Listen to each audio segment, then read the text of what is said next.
काय आपलं मत?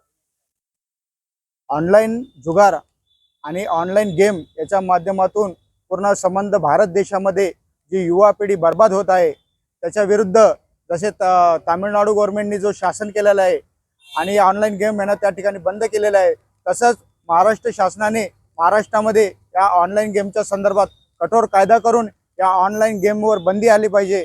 आपण बघतोय की धाराशिव जिल्ह्यामध्ये एकनाथ जाधव या एका शेतकरी कुटुंबातील मुलांनी कर्ज घेऊन ऑनलाईन गेमच्या मध्ये पैसे टाकले आणि त्यांनी स्वतःचं जीवन आणि पूर्ण परिवाराचं जीवन या ठिकाणी संपून टाकलंय। असे खूप पिढी या ठिकाणी बर्बाद होत आहे आणि त्यामुळं आम्ही ऑल इंडिया युथ फेडरेशन तर्फे पूर्ण महाराष्ट्रामध्ये आज ऑनलाईन गेम रद्द झाले पाहिजे।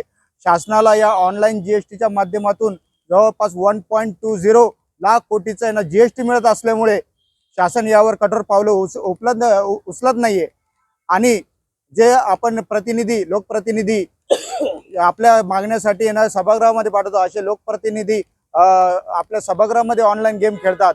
अशा लोकप्रतिनिधींना मंत्रिमंडळातून त्यांची हकालपट्टी केली पाहिजे, असं आम्ही ऑल इंडिया युथ फेडरेशन तर्फे या ठिकाणी सांगण्यात येतो।